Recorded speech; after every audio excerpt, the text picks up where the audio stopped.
Hi, everyone. Thank you so much for coming to our Facebook Live opportunity here for you to be able to ask us questions and for us to talk a little bit about how we are going to protect your child as much as we possibly can during this season of COVID.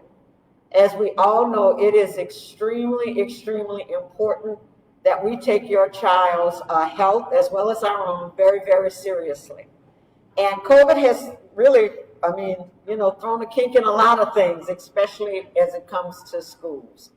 And so today, me and Nurse O'Brien wanted to just kind of field some questions you might have, but also to give you some really, really, really good information about some of the changes that we have put in place based on what you've told us, what we've learned from the CDC in Dallas County, as well as what we've learned from the district. So first off, I want to introduce Nurse O'Brien. I'm sure if your child has ever been sick, you know Nurse O'Brien. And one of the things we both wanted to come and talk to you about is what we're going to put in place as far as the protection as far as school.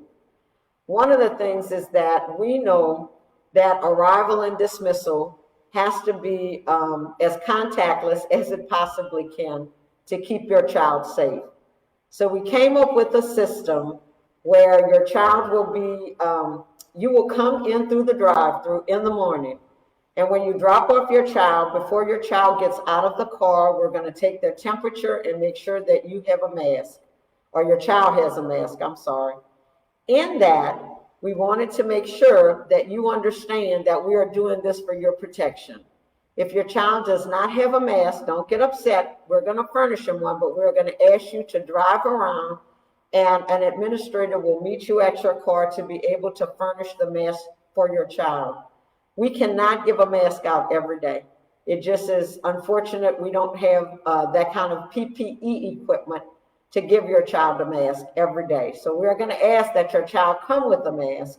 We have provided lanyards or little shoestrings where your child will be able to keep their mask on during the day. So if they have to take it off, they don't lose it, because we know that's a good possibility, especially with the little ones.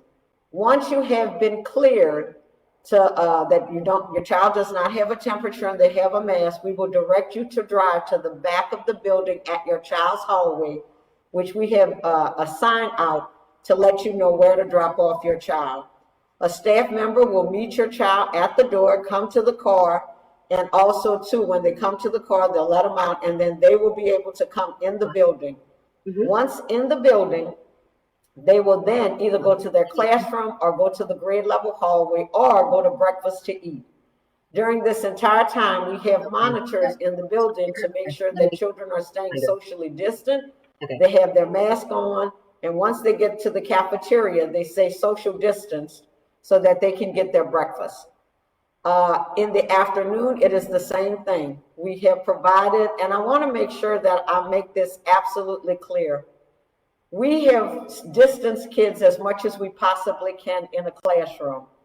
As I measure, most oftentimes we can keep kids between 3 to 4 feet as far as the distance is concerned.